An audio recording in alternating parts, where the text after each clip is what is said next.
Мамакеевте ушул жактабы? Бул дагы зона отдых, а? Толкун Абсатарович, жанагы мо зона отдыктар боюнча полностью инвентаризация жасагыла деп айткан болчумун. Тактап атасыңарбы? Бул жерди срочно мамлекетке алыш керек экен. 13 гектар невозможно да. Ну 1 гектар ал. 13,5 гектар жер. Мынакей биз теплица жок. Мына караң канча деген жерлер жатат. Мен теплица ол завод теплицалар. Мына теплицаны биз срочно алышыбыз керек экен мэрия. Караң аяк бягына түздөп карап койсо. Я. Так, аябай чоң экен, а? Могун карасаң, ушунчалык жалко. Кара, мамлекеттики да мурда мамлекеттик болгон, мына чөнтөгүнөн 1 тиын кеткен эмес да. Ай, атаң көрө. Талкаланып жатат, карачы. Я. Бул жак акбыр, а? Асты буяк акбыр. Ай. Ана мындайдан түшө турган жол бар, мына жерде кыйла жер. Жерде бассейндер бар мында. Ай. Мурун дария кыйла наракта болчу, мына татарлар бар да, тойчек, а? Ал жеп жеп бирак кеткен. Бул же Азамат Арапбаев. Могу? Жок, мына жок, бул мен. Мамакеевтики, бул резиденциялы. Губернаторлар сырттан конотум ширди, бул не салчу. Бул да мамаке эмендики. Моторузбай. Мамат Орозбаев.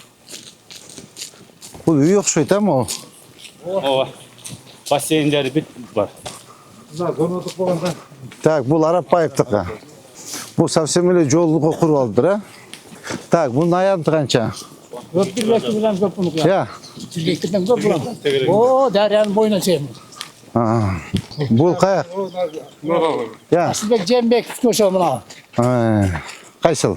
Мына, Так, Санрик Павлович, на контроль возьмите. Такта бергиле. Канча сотка и фактически канча и эме канча, по документам канча. Акбуранын баарын чоңдор алып коюптур да. Я. Баарын тазалайбыз. Çoğunda baylar aldı. Ооба. Баарын тазалайбыз. Жебе чарга чиденке жок. Ооба. Так, моча. Şu rahat ayttal. Я. Koltuğun bağı olgan. Ватхоз? Koltuğun ammaklar varlar. Üç bette. Daryanın Ya. ortasında, narağında da kanacakta bakın. Санрик Павлович, тоже документ такта бергиле. наркотине дагы жери бар. Шумуракты өтүп алган.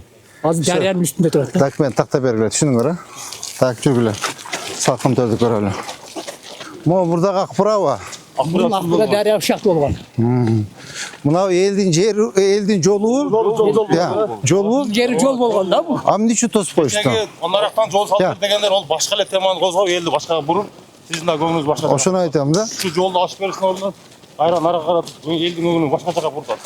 Булар Заезд ошол жерден тосот жана баратаданчы. Ай. Кот ошол жерден алып ошол жерден киргизет. Местныйларды өткөрбөйт. Мына сезон келип атат уже, вообще өткөрбөйт. Al köyüne gitken. Силер бул жер эме бейиш жер экен да. Ошо кире албайбыз бирок. Кире албайбыз. Beştin karollarında beş orun yok. Азыр бул жер жеке менчикпи же? Жеке менчик. Же арендадабы? Arendada. Yok, Cekemençik'e gitken. Так, эме ана. Санрик Павлович, кадастр, архитектор. УМС мо жерди карагыла, макулбу? Мына жол, а? Ошо айылдын жолу мына чыгып кеткен. Мына Bu firmanın da bağısı kontrolü. Полностью документтерин көтөргүлө. Мен ККМга эмен бири мал. Я. Нургазы Айдаровдуку, Нургазы Айдаровдук экен. Айылга керек экен да могу жер. Именно айылга керек экен. Hayır bu yıl alırsanız biz emdikçen heli kuday ötkörlek biz adı. Aile yakın koşuluk bunu al yerde. Могу жерди айылга алып берели. Как раз айдыктарга керек экен. Кара, эч бир демонаторго жерге жок. Balkon yeri yok. Azıcık şeyge düşkün cazda. Oynayan Эмени жанагы Alağa kültüre bilet. жана сиз айткандай бейиштин кароолу Karoluz bizge eşik yok.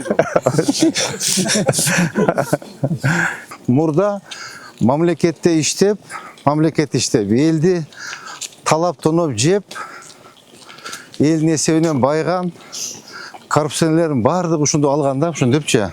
Караң эми 15 гектар жерде эмне деген бул жер? Ошонун баардыгын кайтып мамлекетке өткөрүш керек да. Санрик Павлович, сиз на контроль возьмите. Архитектор, сиз кадастр, УМС чогуу бирдикте бар, мыйзам чегинде карап чыккыла, макулбу? Жазып алгыла. на особый контроль возьмите, пожалуйста. Bu danilарды эмеге ГКМга тапшырып берели. 13 гектар жер эмне кылат? 1 гектар жерин алсын жетет, кала мамлекетке кайтарып бериш керек.